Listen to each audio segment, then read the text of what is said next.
So we start the episode out with Latrice and Letitia,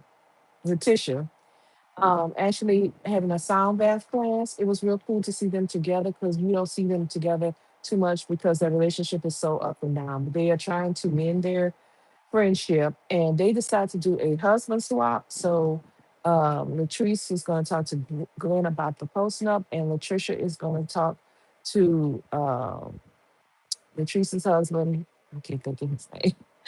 To, about her having a baby and also her health. So Latricia goes and meets up with Glenn. He's somewhere under a tree. But that was pretty much talking to a wall. He said he not ready to have no child. He said she needs to go ahead and have that surgery. He been trying to tell her she got a hard head. And he again kind of downplays her importance to the business. He's like, she said, Latricia was like, well, you got to take care of the person that keeps the wheels turning around here. I'm the one keep the wheels turning around here. Okay, okay. So nothing got resolved. Then we see Latrice talks to Glenn. She does a FaceTime because he's always busy working.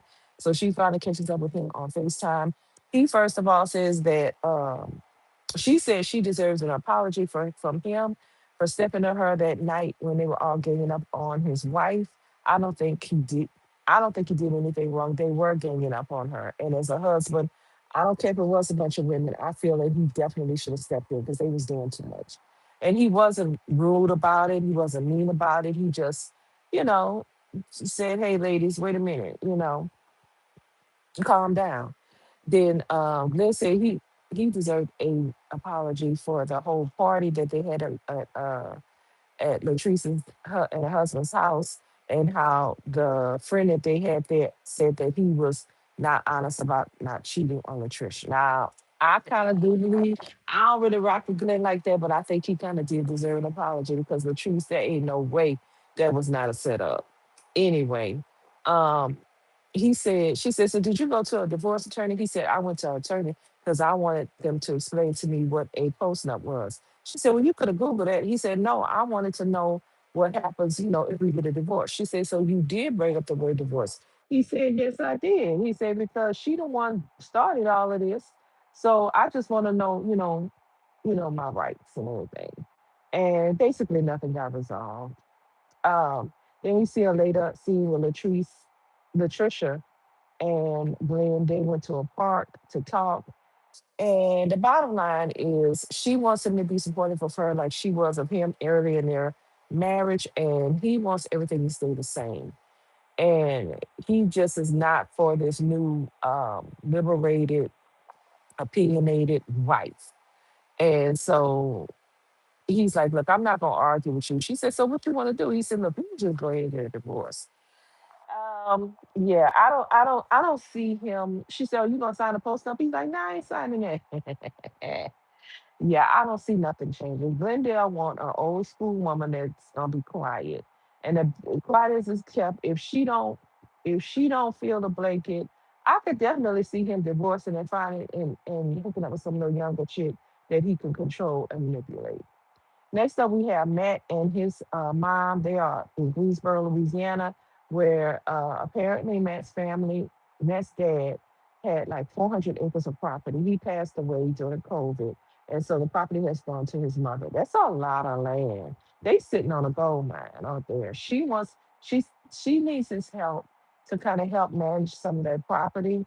He has some siblings. I don't know how many, so it's not just him, but she tends to call on him a lot, and for some reason, that is irking Carrie. I'm like, Carrie, what is the problem? I don't understand. This is generational wealth. What are you talking about? He doesn't, and his mother's getting up in age. And so Carrie and Matt have a lunch. And I'll be honest, I don't like the way the problem is Carrie and her mother-in-law are exactly alike.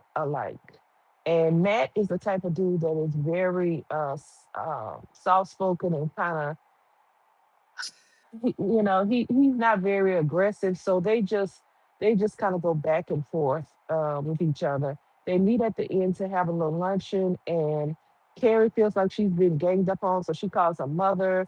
She had her mama on standby, and her mama comes, and um, I don't know. I don't know how they're gonna resolve it. But Carrie, I don't know why you're so upset about that man. He should be trying to help his mama, and he needs to know what's going on because I mean that lady is not promised. I mean, I'm not trying to wish anything bad on her, but she's getting older, and it seems like Carrie just wants to be. She wants everything her way. And I do agree that the mother-in-law is pretty much sticking her nose where it don't deserve. But Carrie got her way too. I don't understand. I don't know what you gonna do, Matt. But I know 400 acres. 400 acres. Y'all know what y'all could do with that 400 acres? That's a lot of money. Carrie, you need to you need to get with the program too.